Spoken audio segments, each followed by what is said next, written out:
Salam dan bahagia Ibu dan Bapak Guru. Selamat berjumpa kembali pada pembahasan merancang modul proyek. Di video sebelumnya, Ibu Bapak Guru telah belajar tentang bagaimana mengembangkan tema proyek penguatan profil pelajar Pancasila. Kali ini, kita akan melanjutkan belajar tentang bagaimana menentukan elemen dan sub-elemen dari dimensi profil pelajar Pancasila di modul proyek.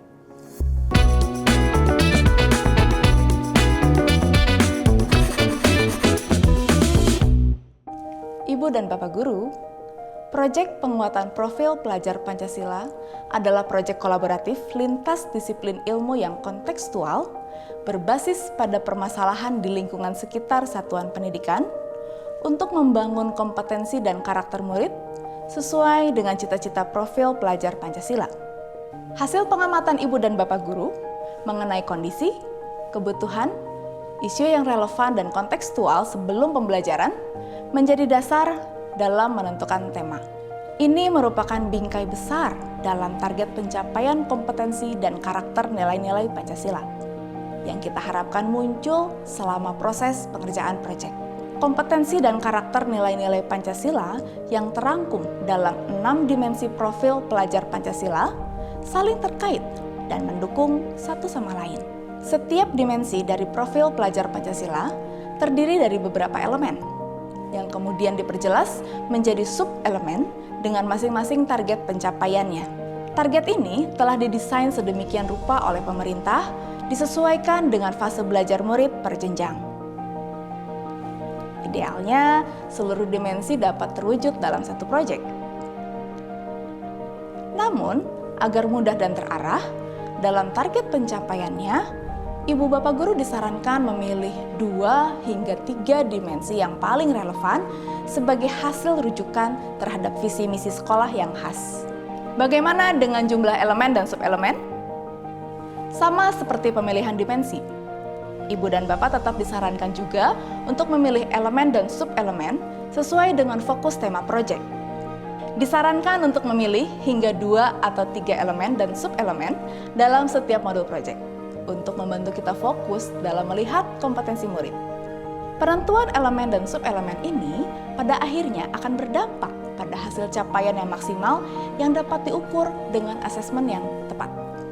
Untuk membantu Ibu Bapak Guru menentukan elemen dan subelemen yang kemudian mengarahkan pada target pencapaian setiap fase belajar murid, Ibu Bapak Guru dapat menggunakan matriks atau tabel yang terdapat pada naskah akademik profil pelajar Pancasila pada saat merancang modul proyek.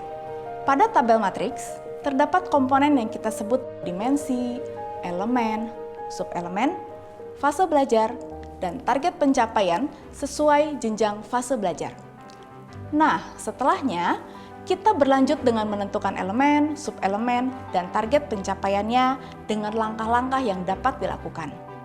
Ibu dan Bapak tentu saja dapat mengembangkan, memodifikasi, bahkan membuat alurnya sendiri, disesuaikan dengan kebutuhan dan kenyamanan Ibu dan Bapak ya. Sebagai contoh, dari hasil asesmen diagnostik, didapati bahwa lingkungan sekolah atau lokasi tempat murid tinggal seringkali menghadapi banjir tahunan karena rusaknya ekosistem alam. Kerusakan ini disebabkan berkurangnya daerah resapan air atau membuang sampah sembarangan. Oleh karena itu, tema yang diambil adalah gaya hidup berkelanjutan. Dalam proyek ini, guru berharap bahwa murid memiliki akhlak mulia dengan menunjukkan kepedulian akan lingkungan sekitar sehingga tergerak untuk melakukan sesuatu yang bermakna lewat proyek. Karena harapan inilah, maka kita dapat menentukan dimensi yang dipilih sebagai berikut. 1. Dimensi beriman dan bertakwa kepada Tuhan Yang Maha Esa dan berakhlak mulia. Dan 2. Bergotong royong sebagai 2 dimensi yang menjadi fokus yang akan dicapai. Pemilihan elemen dan subelemen dari masing-masing dimensi yang telah dipilih disesuaikan dengan kondisi dan kebutuhan.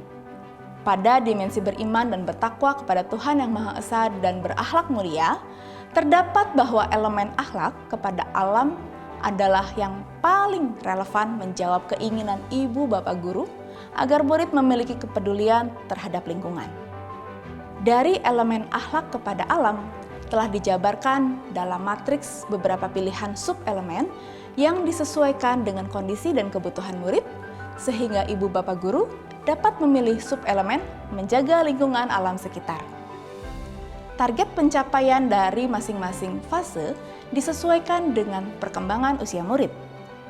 Misalnya, jika ibu bapak guru mengajar murid kelas 3 dan 4, maka untuk akhir fase B, murid diharapkan dapat terbiasa memahami tindakan-tindakan yang ramah dan tidak ramah lingkungan, serta membiasakan diri untuk berperilaku ramah lingkungan.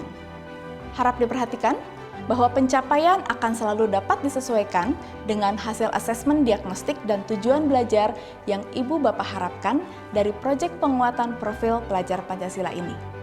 Usahakan ada kesinambungan antara pengembangan dimensi, elemen, dan sub-elemen dengan proyek sebelumnya dan berikutnya. Demikian pembelajaran kita di sesi ini. Diharapkan kita sudah mengerti cara menentukan elemen dan sub-elemen pada pembuatan modul proyek. Hal inilah yang mempermudah kita dalam mengukur ketercapaian kompetensi murid dalam kegiatan belajar proyek. Tetap semangat belajar untuk mengembangkan kompetensi diri, agar kita dapat memberikan yang terbaik kepada murid dan negeri. Salam dan bahagia.